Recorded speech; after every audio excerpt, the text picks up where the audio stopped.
Hi friends, welcome to my YouTube channel Sanjay Academy. Today we learn about EVS pedagogy chapter number first.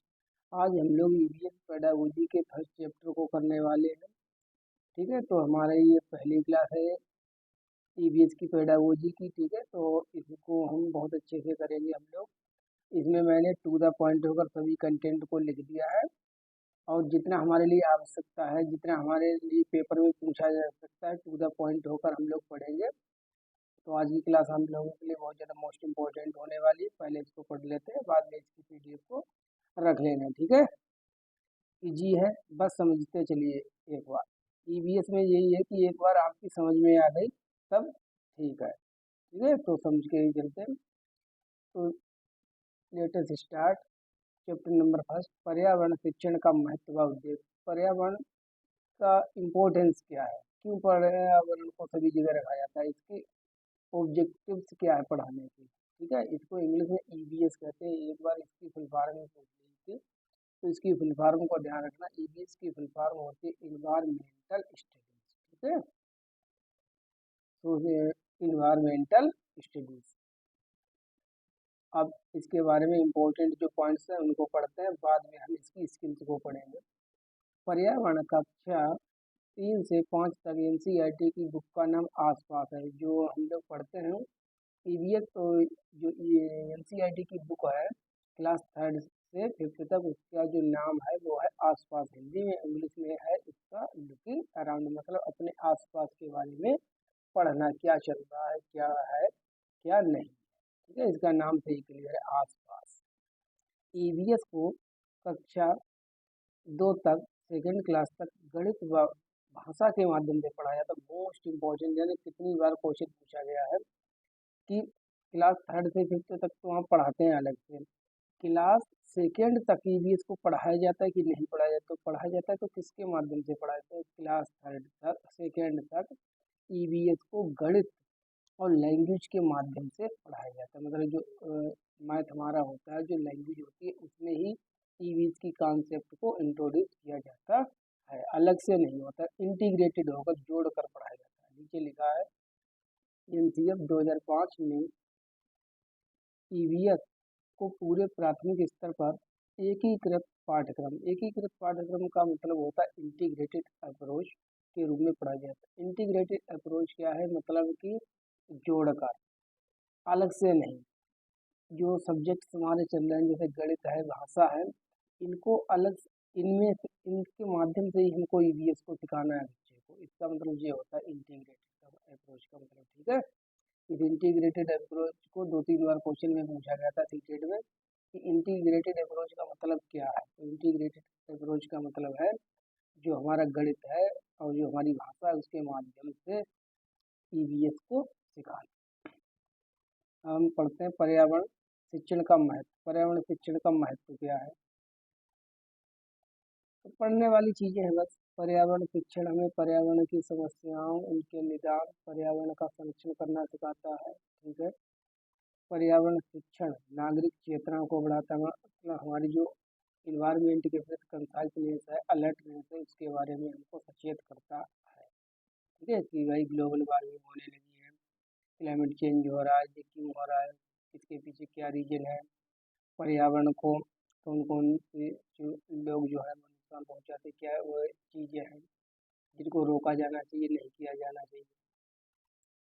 पर्यावरण शिक्षण से पर्यावरण और मनुष्य के बीच संबंधों के बारे में पता चलता है। हाँ, there is close relationship between environment and human. हम लोगों का जो पर्यावरण है उससे क्लोज रिलेशन, बहुत ज़्यादा रिलेशन, क्योंकि हम लोग जो है इनडायरेक्टली इन्वायरमेंट के ऊपर ही डिपेंड।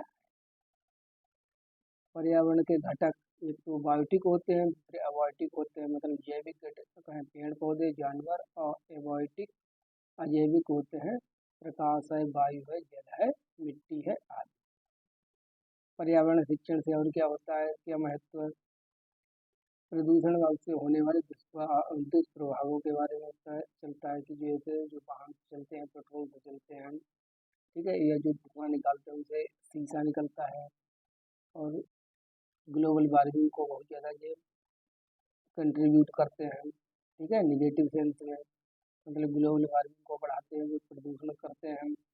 तो पर्यावरण शिक्षण से ही हमें पता चलता है कि ऐसी कौन कौन सी चीज़ें हैं जो हमारे पर्यावरण को खराब कर रही हैं। मैं आप लोगों को बता रहा हूँ 3 चीज़ें हैं जो पर्यावरण के लिए बहुत ज़्यादा नुकसानदायक घातक है। ठीक है, पर्सनली मैंने इनको बनाया है, निमोनिक्स है 3P कॉन्सेप्ट।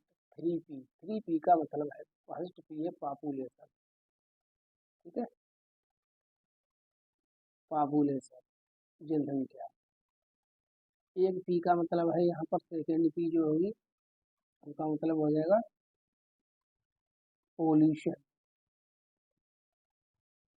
पोल्यूशन। और थर्ड पी का मतलब है प्लास्टिक। जो हमारा इन्वायरमेंट है, पर्यावरण है, उसको 3 चीज़ें जो है ये बहुत ज़्यादा प्रॉब्लम, मतलब उसको खराब करती है, डिग्रेड करती हैं। कौन कौन से? पॉपुलेशन, जितनी ज़्यादा जनसंख्या होगी उतने ही पर्यावरण के ऊपर बोझ पड़ेगा, पर्यावरण की जो है क्वालिटी वो डिग्रेड होती चली जाएगी, पर्यावरण खराब होता चला जाएगा। पॉल्यूशन वो तो है ही, चाहे वो जल मतलब कि वाटर पॉल्यूशन हो, किसी भी प्रकार का पॉल्यूशन हो। ठीक है, प्लास्टिक, और प्लास्टिक तो अभिश्राप है ही वातावरण के लिए। तो 3P को अपने माइंड में रखना है। ये 3 चीज़ें हमारे जो इन्वायरमेंट है उसको डिग्रेड करती हैं। डिग्रेड, डिग्रेड का मतलब होता है खराब करना। ठीक है, कौन कौन सी? पॉपुलेशन, पोल्यूशन और प्लास्टिक। ये चीज़ें जितनी ज़्यादा कम होगी इन्वायरमेंट में, हमारा इन्वायरमेंट उतना ही अच्छा होगा। नेक्स्ट, अब हम पढ़ते हैं पर्यावरण शिक्षण के उद्देश्य। उद्देश्य देख लीजिए, क्यों पढ़ाया जाता है, इसके पीछे मोटिव क्या है पर्यावरण। तो सबसे पहले शुरुआत करें, जीन पियाजे ने कहा था कि जो बच्चे होते हैं वो एक्टिव लर्नर होते हैं, और जो हमारी एमसीए 2005 है वो कंस्ट्रक्टिविस्ट रचनात्मकवाद के ऊपर निर्भर है। ठीक है, उसी के आधार पर मतलब बनाई गई है, बेस्ड है। इसमें कहा गया है कि जो बच्चे होते हैं वो दुनिया के बारे में अपनी समझ का सृजन जो होते हैं वो स्वयं करते हैं, मतलब जो इन्वायरमेंट है उसके बारे में स्वयं से जानते हैं बच्चे।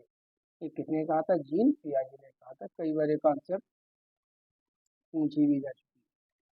अब इसको ध्यान में रखते हुए आप उद्देश्य पर्यावरण कौन कौन से? पर्यावरण के सार्थक अधिगम हेतु कक्षा कक्ष की गतिविधियों को विद्यालय के बाहर के परिवेश से जुड़ना, बच्चों को प्रश्न पूछने के लिए अभिप्रेरित करना।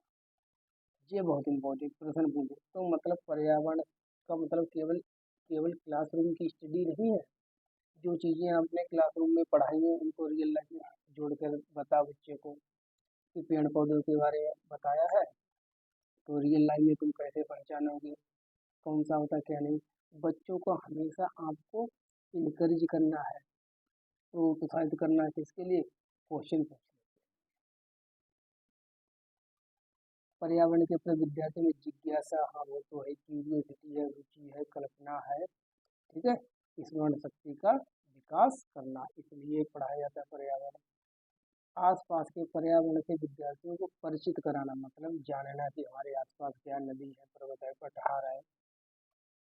ठीक है, नदियाँ हैं, जो भी चीज़ें हैं, ये तो हो गए प्राकृतिक पर्यावरण। और जो ह्यूमन मेड होता है, जैसे सोशल इन्वायरमेंट है, हम लोग हैं। ठीक है, मैन मेड में जैसे रोड है, ट्रांसपोर्ट है, और जो चीज़ें हैं ये सभी किस में आ जाती हैं? मानव निर्मित है। तो सभी प्रकार की चीज़ें जो भी बच्चे के आसपास है उनके बारे में बताना। विद्यार्थियों को पर्यावरण के प्रति जागरूक करना और संवेदनशील बनाना। फिफ्थ क्या है? पढ़ने वाले हैं जो पॉइंट्स सभी इम्पोर्टेंट हैं, इनको बस ध्यान में रखना, आपके क्वेश्चन गलत नहीं। अभी हम लोग थ्योरी पढ़ रहे हैं, इसके बाद जो प्रैक्टिस करें तो मैं आपको बताऊंगा इनकी एप्लीकेशन। तो अभी आराम से इनको पढ़िए।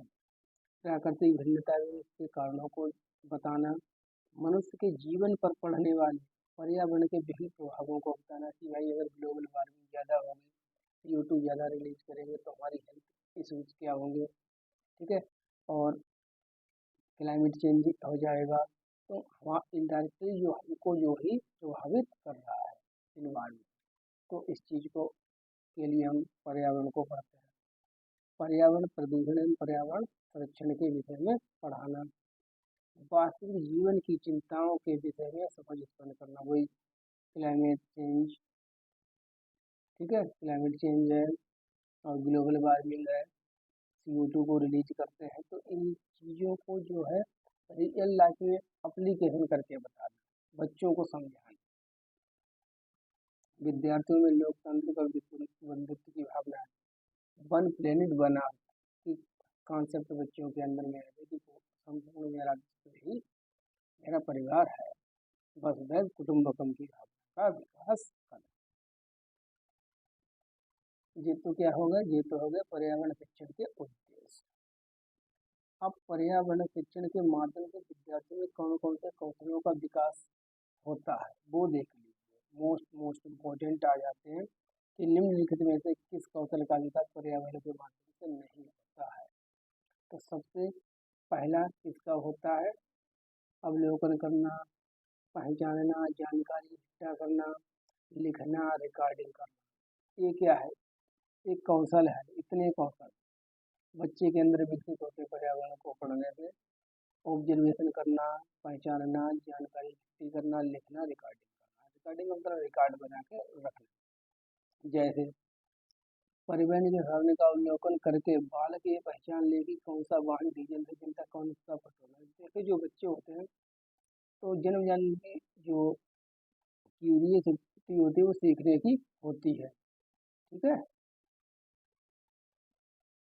Just 1 minute.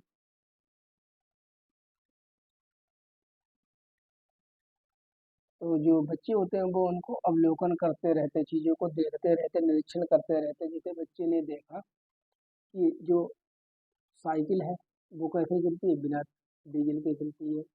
जो मोटरसाइकिल है वो पेट्रोल से चलती है। तो बच्चे ने एक चीज़ें कैसे सीख ली, ऑब्जर्व करके सीख ली, देख करके सीख ली।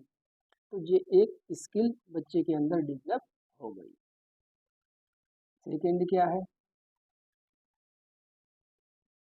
वस्तुओं का वर्गीकरण। जो बच्चा है, बच्चों के अंदर जो है चीज़ों को अलग अलग करने की क्षमता विकसित हो जाए। जैसे अब उन्होंने देख लिया कि कौन से वाहन तेल से चलते हैं, कौन से तेल से रहित होते हैं। जैसे साइकिल बिना तेल से चलती है, मोटरसाइकिल पेट्रोल से चलती है, कार पेट्रोल से चलती है, डीजल से भी चलती है। तो तेल से चलने वाले वाहन, बिना तेल से चलने वाले वाहन, इसने दो कैटेगरी में इनको डिवाइड कर दिया। तो इसने क्या किया, वस्तुओं का इसके अंदर वर्गीकरण का गुण विकसित हो गया। इसके आगे चलते हैं, वस्तुओं की तुलना करना, वर्गीकरण करना। इसका मतलब ये है जैसे साइकिल मोटरसाइकिल दोनों है, दोनों की तुलना कर रहा है कि दोनों में क्या है, दो दो पहिए लगे हुए होते हैं। लेकिन जो साइकिल है वो बिना पेट्रोल के चलती है, प्रदूषण नहीं करती है। और जो मोटरसाइकिल होती है वो पेट्रोल से चलती है और प्रदूषण भी ज़्यादा करती है। तो इससे बच्चे ने वस्तुओं का वर्गीकरण करना सीख लिया और तुलना करना भी सीख लिया। तो इतनी स्किलों का हमें बच्चों के अंदर विकास करना है। आगे क्या है, वस्तुओं के बीच संबंध स्थापित करना। अब जो बच्चा है, जब साइकिल मोटरसाइकिल परिवहन वाला ही एग्जाम्पल चलता रहेगा, ठीक है। इसके माध्यम से ही जोड़ जोड़ कर पढ़िए। साइकिल मोटरसाइकिल की अपेक्षा उसने कहा धीरे चलती है, लेकिन मोटरसाइकिल से धुआं निकलता है जिससे प्रदूषण होता है। और जो साइकिल होती है उससे प्रदूषण नहीं होता, इसलिए हमें साइकिल से कोई धुआं नहीं निकलता, साइकिल से कोई प्रदूषण नहीं निकलता है, इसलिए हमें साइकिल को चलाना चाहिए। अब वो चीज़ों के बीच में रिलेट कर रहा है कि साइकिल और मोटरसाइकिल में डिफरेंस क्या है, इन दोनों में संबंध क्या है। ये ऐसे गुण जो है बच्चे के अंदर हमको विकसित करने। कल्पनाशील बनाना, पूर्वानुमान लगाना। कल्पनाशीलता का मतलब है कि बच्चे से पूछा जाए कि बताइए क्या होगा अगर पेट्रोल ना रहे, क्या होगा अगर कोयला ही खत्म हो जाए, तो क्या बिजली हमको मिल पाएगी, नहीं मिल पाएगी। सपोज कीजिए अगर सभी लोग दो पैरों पर खड़ा होना, मतलब ना खड़े हो पाए, उनका संतुलन बिगड़ जाए, तो ब्रेन स्टोर्मिंग टाइप के क्वेश्चन हमने पूछ लिए कल्पनाशील वाले। ठीक है, एक सिचुएशन दी जाती है हाइपोथेटिकल, तो कल्पनाशील बनाना, समस्या को पहचानना, उसका हल हल बताना। ये क्या है, जैसे तेल से चलने वाले वाहनों से धुआं निकलता है, ठीक है। इससे खांसी होती है, मतलब प्रॉब्लम्स होती हैं। इस तरह बच्चे ने निष्कर्ष निकाला कि तेल से चलने वाले वाहन प्रदूषण करते हैं, और इसका हल क्या बताया बच्चे ने कि हमें ज़्यादा से ज़्यादा तेल रहित वाहनों का प्रयोग करना चाहिए, या पब्लिक ट्रांसपोर्ट का प्रयोग करना चाहिए। सार्वजनिक वाहनों का ज़्यादा से ज़्यादा हमको प्रयोग करना चाहिए, ठीक है। इनको रटना नहीं है, याद नहीं करना है, केवल पढ़ना है, और प्रीवियस ईयर क्वेश्चन पेपर के हम लोग प्रैक्टिस करेंगे, ठीक है। तो डोंट वरी अबाउट दैट कि केवल हम पढ़ते हुए चले जाते हैं। बस आपको पढ़ना है, समझ लेना है कि वर्गीकरण क्या होता है, संबंध क्या है, ठीक है, और कुछ ज़्यादा नहीं करना। लास्ट में बहुत ज़्यादा मोस्ट इम्पोर्टेंट, जिससे बहुत बार क्वेश्चन पूछा गया है, किसी तथ्य की जांच करना, मतलब सर्वेक्षण करना और निष्कर्ष निकालना। एट क्या है, बच्चों को संवेदनशील बनाना, अपने इन्वायरमेंट के प्रति जागरूक बनाना, जिससे वो पशु पक्षी अपने इन्वायरमेंट के बारे में सोच सके, समझ सके। चित्र, चार्ट, मानचित्र, रेखा चित्र, आरेख चित्र आदि को पढ़ना एवं बनाना। बच्चों ने चित्रों, चार्ट, मानचित्र आदि के माध्यम से ये भी जान लिया कि तेल से चलने वाले वाहनों से कितना ज़्यादा प्रदूषण फैलता है और पर्यावरण को नुकसान होता है। जैसे बच्चे ने सीख लिया चार्ट बनाकर या मानचित्र के माध्यम से। यदि पर्यावरण को प्रदूषण से बचाना है, बच्चा सुझाव दे रहा है, और स्वस्थ रखना है, ठीक है, अपग्रेड रखना है, ना कि डिग्रेड, तो हमें तेल रहित वाहनों या सार्वजनिक वाहनों का अत्यधिक प्रयोग करना चाहिए, अपने वातावरण को बचाने के लिए, सुरक्षित रखने के लिए। तो ये तो थे उद्देश्य पर्यावरण को, ठीक है, पढ़ाने के पीछे उद्देश्य थे हमारे। कितने थे? 9 थे। इनको दो एक बार पढ़ लेना, ठीक है। अब आते हैं, किसी भी विद्यार्थी के सीखने की प्रक्रिया को निम्नलिखित कारक प्रभावित करते हैं। और हम ये बात करने वाले हैं कि वो कौन कौन से कारक हैं जो विद्यार्थी की सीखने को, ठीक है, जो सीखने को प्रभावित करते हैं। ऐसे कारक कौन कौन से, उन कारकों के ऊपर देखते हैं। तो देखिए, दो प्रकार के कारक होते हैं। एक तो होते हैं व्यक्तिगत कारक, जो किसी व्यक्ति विशेष से संबंधित हो। दूसरे होते हैं वातावरणीय कारक, जो हमारे इन्वायरमेंट से रिलेटेड होते हैं।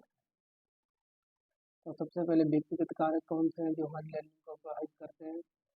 बुद्धि है, रुचि है, इच्छा है, दृढ़ता है, परिपक्वता है, मेच्योरिटी मतलब अभिप्रेरणा है, अभ्यास है, मोटिवेशन है, प्रैक्टिस है, चिंता है, थकान है, ठीक है। थकान भी प्रभावित करती है। अगर आप बहुत ज़्यादा थके हुए हैं तो आप अच्छे से पढ़ नहीं पाए, आपका सीखना जो है प्रभावित होगा। स्वाध्याय की विधि मतलब सेल्फ स्टडी मेथड, आपकी हो सकता है कि आप सेल्फ स्टडी तो बहुत करते हैं, लेकिन उसका मेथड गलत है, ठीक है। तो ये इतने कारण हैं जो व्यक्तिगत कारक है, जो बच्चे के सीखने को प्रभावित करते हैं। अगर मान लीजिए आपकी किसी चीज़ को सीखने में रुचि ही नहीं, तो आप उस काम को लेके बैठ सकते हैं, सीख नहीं सकते हैं, ठीक है। इच्छा होनी चाहिए, रुचि होनी चाहिए, आप मोटिवेटेड होने चाहिए, और इंटरनल मोटिवेटेड होने चाहिए, ज़्यादा अच्छे प्रकार से सीखने के लिए, in comparison to external motivation. अब वातावरण के कारक कौन कौन से होते हैं जो लर्निंग को प्रभावित करते हैं हमारी? जैसे परिवार है, विद्यालय है, समाज का वातावरण है, कक्षा का वातावरण मतलब क्लासरूम का वातावरण है। परिवार का वातावरण जैसे से मतलब किसी बच्चा है वो पढ़ने बैठा, उसके मम्मी पापा जो है उनमें आपस में फाइट होने लगी। कक्षा का वातावरण, जो आपका स्कूल है वो ऐसी जगह है रोड के पास में जिसका जो ट्रांसपोर्ट है उसकी आवाज़ बहुत ज़्यादा आती है। शिक्षक का व्यक्तित्व, जो अध्यापक है उसका जो है व्यवहार अच्छा नहीं है, ठीक है। वो बच्चों को, कुछ बच्चे को इंडिकेट कर लेता है, या उसका निगेटिव बिहेवियर है। वो बच्चों को सिखाने के हिसाब से नहीं पढ़ाता है, केवल ऐसे फॉर्मेलिटी के लिए पढ़ाता है। अगर अच्छा भी पढ़ा रहा है, हो सकता है उसकी जो पढ़ाने की सिखाने की विधि हो वो गलत। तो अध्यापन विधि है, अध्ययन सामग्री है, ठीक है, स्टडी मटेरियल, तो ये सब हमें प्रभावित करते हैं। आगे क्या है? विषय वस्तु का स्तर। अब थर्ड क्लास के बच्चे को टेंथ क्लास का अगर कंटेंट पढ़ाओगे तो क्या उसके स्तर का है, वो स्तर का ही नहीं है, समझ में नहीं आएगा।